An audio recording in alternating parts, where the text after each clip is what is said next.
नमस्कार, मैं हूं अभिषेक उपाध्याय। आप देख रहे हैं टॉप सीक्रेट। क्या यूपी बीजेपी के अंदर कुछ पक रहा है? क्या चार के चारों बड़े सहयोगी बीजेपी से नाराज चल रहे हैं? क्या ये नाराजगी इस लेवल पर आ गई है कि वे अलग अलग राहें देख रहे हैं? ये सवाल इस समय चर्चा का विषय बना हुआ है। सहयोगी देख लीजिए कौन है। संजय निषाद, निषाद पार्टी के। ओम प्रकाश राजभर, ये सब कैबिनेट मंत्री हैं ये दोनों। ओम प्रकाश राजभर हैं सुहेलदेव भारतीय समाज पार्टी के। तीसरा आशीष पटेल, ये हैं अपना दल के, ये भी कैबिनेट मंत्री हैं, और इनकी पत्नी अनुप्रिया पटेल केंद्रीय मंत्री हैं।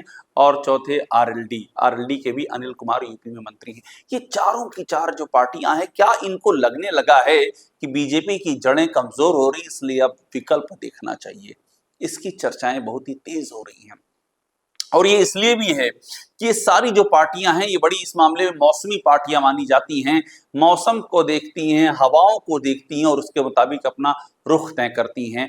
अभी ये चारों पार्टियां एक मंच पे देखी गई। दिल्ली के तालकटोरा स्टेडियम में मौका था निषाद पार्टी की 10वीं स्थापना दिवस के समारोह का। वहां पर डॉक्टर संजय निषाद थे, निषाद पार्टी के चेयरमैन, योगी सरकार में मंत्री, कैबिनेट मंत्री, साथ में सुहेलदेव भारतीय समाज पार्टी के राष्ट्रीय अध्यक्ष ओम प्रकाश राजभर थे। वहां पर आशीष पटेल थे अपना दल से, और वहां पर चंदन चौहान 2 बार के सांसद आरएलडी से मौजूद थे। चारों ही पार्टियों के, और बीजेपी का एक भी नेता मौजूद नहीं था, जबकि बीजेपी को बुलाया गया था मगर बीजेपी वहां नहीं पहुंची थी। सवाल उठ रहा है कि ये क्यों हुआ, और वहां पर जो बातें हुई उसका मकसद क्या है? वहां पर निषाद पार्टी के चेयरमैन डॉक्टर संजय निषाद, जिन्होंने ये बुलाया था रैली, उन्होंने खुला ऐलान कर दिया कि अगर मछुआरों को आरक्षण नहीं दिया तो विधानसभा घेर लेंगे। विधानसभा अपने ही, जिस सरकार में मंत्री वही विधानसभा घेरने की बात कर दी। और अब ये उनकी बात हो गई। ओम प्रकाश राजभर की बात सुन लीजिए। बिहार में ओम प्रकाश राजभर लगातार कह रहे हैं कि हमको बिहार के चुनाव में भागीदारी दीजिए, 30 सीटें दीजिए हमको, वरना 150 सीटों पर चुनाव लड़ेंगे। और अंजाम क्या होगा ये आप समझ लीजिए। बीजेपी पसोपेश में है। ओम प्रकाश राजभर की मांग बिल्कुल भी ढीली नहीं पड़ रही है। उन्होंने लगातार बिहार में तैयारी की, उन्हें अपने हिस्से का हक चाहिए। ओम प्रकाश राजभर हो गए। आशीष पटेल, अनुप्रिया पटेल की नाराजगी किसी से छुपी नहीं। आशीष पटेल खुल करके कह चुके हैं कि मेरा कैरेक्टर असैसिनेशन किया जाता है, इस सरकार के अपने अधिकारी करते हैं, एसटीएफ मेरी जान लेने पर आमादा है। अनुप्रिया पटेल ये कह चुकी हैं कि योगी सरकार में आरक्षण का हक नहीं मिल रहा है। ये सब हो चुका है। और इसके बाद अगला नाम है आरएलडी का, और आरएलडी की स्थिति देखिए, वहां भी गदर कटी हुई है। अभी हाल ही में जो गन्ना मंत्री हैं यूपी के कैबिनेट मंत्री चौधरी लक्ष्मी नारायण, उन्होंने बोल दिया आरएलडी के लिए, बीजेपी के मंत्री हैं, और आरएलडी के लिए बोल दिया कि आरएलडी पट्टपांव यानी कि पनौती पार्टी है, जिसके साथ जाती है उसका भट्टा बैठ जाता है। ये बोल दिया आरएलडी के लिए, और बवाल मच गया। आरएलडी की ओर से रिएक्शन आने लगे और बहुत ही तल्ख बातें सामने आने लगी। उसके बाद में बीजेपी ने किसी तरह से मामले को रफा दफा किया, ये कह करके कि ये उनकी व्यक्तिगत राय है, और बाद में चौधरी लक्ष्मी नारायण ने अपने बयान पे खेद जता दिया। लेकिन ये रार कम नहीं हुई। आरएलडी को लगातार ये लग रहा है कि उसका जो मुस्लिम वोट बैंक है वो बीजेपी के नेताओं के बयानों से खत्म हुआ जा रहा है।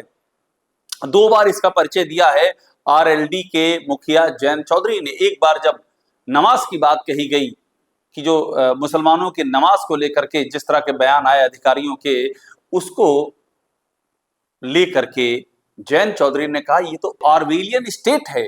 ऑरवेलियन स्टेट का मतलब आप समझते हैं? जॉर्ज ऑरवेल ने 1984 एक विश्व विख्यात उपन्यास लिखा है, उसमें उन्होंने 1984 में एक निरंकुश शासन की बात की है। यानी कि बीजेपी का अपना सहयोगी कह रहा है कि यूपी की सरकार निरंकुश है, तानाशाही यहां चल रही है। और ये पहली बार नहीं हुआ। उसके बाद एक बार और, जब बलिया से बीजेपी की विधायक केतकी सिंह ने कह दिया कि मुसलमानों के लिए तो अलग वार्ड होना चाहिए मेडिकल कॉलेज में, तो उस पर जयंत चौधरी ने लिखा मोहतरमा इलाज की जरूरत तो है, यानी कि अपना इलाज कराइए। ये आरएलडी के तेवर हैं। तो मैंने आपको चारों पार्टियों के, सहयोगी पार्टियों के बयान बता दिए। निषाद पार्टी बता दी, सुहेलदेव भारतीय समाज पार्टी के बारे में बता दिया, अपना दल के बारे में बता दिया, और साथ में आरएलडी के बारे में बता दिया। सबकी अलग अलग दिशाएं हैं, और ये बता रहा है ये क्यों है, आखिर में ये हो क्यों रहा है।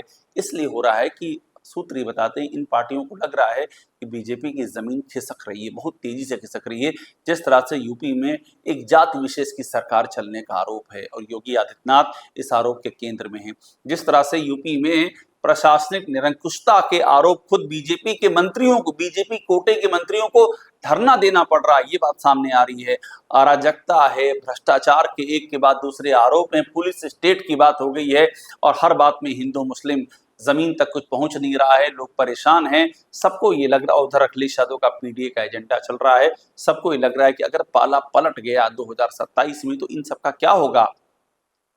तो ये भी कहा जा रहा है कि ये पहले से एक भूमिका तैयार हो रही है और बीजेपी के लिए वाकई ये बहुत बड़ी चिंता का सबब है। अगर उसने अपनी जमीन मजबूत नहीं की, अगर इन गलतियों को नहीं सुधारा, तो ये जो चारों पार्टियां हैं सहयोगी, ये बीजेपी के साथ रहने के लिए मजबूर नहीं है। यही है यूपी की राजनीतिक सच्चाई, यानी कि यूपी में कभी भी कुछ भी हो सकता है।